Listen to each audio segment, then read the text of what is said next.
Ang umaga ay isa sa pinakaimportante na parte ng ating buhay. Dito kasi magsisimula ang ating bawat araw.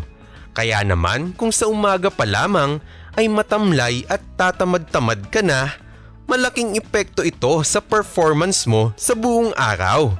Kaya naman sa video natin na ito, pag-uusapan natin ang mga tamang morning habits para umunlad sa buhay. Kung gusto mong malaman, panoorin mo na ang video na ito.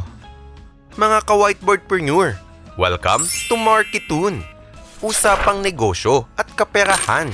Kaya please support our Marketoon YouTube channel. Click mo na ang subscribe button, pati na rin ang notification bell para lagi kang updated sa mga bago nating videos. Kaya naman, let's go! Una, ugaliing bumangon ka agad. Madalas karamihan sa atin ay nakaugalian na yung tutunog yung alarm mo tapos pipindutin lang yung snooze button at 5 minutes pa daw. Pagtunog ng alarm, 5 minutes ulit. Pagtunog ulit ng alarm, 5 minutes pa daw ulit. Kaya pagtingin sa oras ay malilate na pala. Nako, finish na.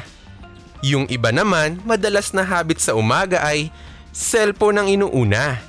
Kaya tinatanghali dahil kakascroll ng kakascroll sa mga social media.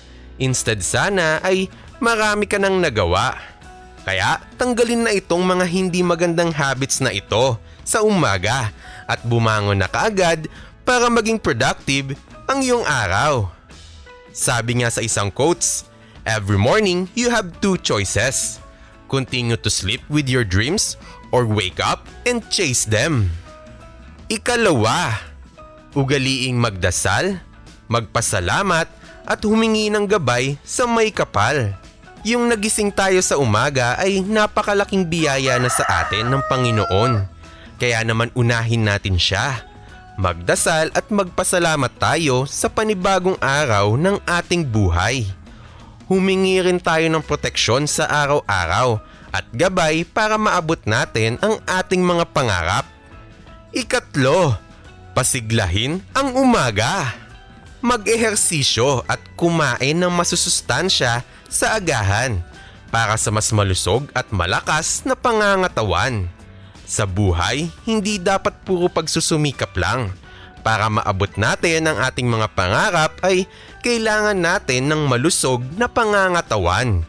Kaya ugaliing mag-ehersisyo at kumain ng tama tuwing umaga para maging masigla ang buong araw. Ikaapat, ilista at i-schedule mo na ang mga to-do list mo. Kumuha ng ballpen at papel o di kaya mag-download ng mga to-do list app. Ilista mo yung mga dapat mong gawin na mga task sa buong araw para wala kang malilimutan. Ikalima, dagdag kaalaman for the day. Ugaliin na dinadagdagan natin ang ating kaalaman sa bawat araw. Maaari kang magbasa ng mga libro o di kaya manood ng mga informative videos tulad nitong video natin para laging nadaragdagan ng iyong kaalaman tuwing umaga na makakatulong para sa pag-unlad ng iyong buhay. Sabi nga, di ba? The more you learn, the more you earn. At ang panghuli, kilos na at abutin ang iyong mga pangarap. Ito yung part na gagawin mo na yung mga bagay na kailangan mong gawin tulad ng iyong mga trabaho o negosyo. Sa umpisa, maaaring mahirapan ka na baguhin o gawin ang mga tamang morning habits na ito. Sa simula lang yan. Ang importante ay gawin mo siya ng tuloy-tuloy para one day ay maging habits mo na ang mga ito. Kaya ang tanong mga ka-whiteboardpreneur, gusto mo bang umunlad sa buhay? Type magsusumikap ako sa comment section at mag-subscribe na sa ating channel at i-click ang notification bell para lagi kang updated sa ating usapang negosyo at kaperahan. Thank you for watching. Panoorin na rin ang 5 mindset tricks para dumami ang pera mo. Click here.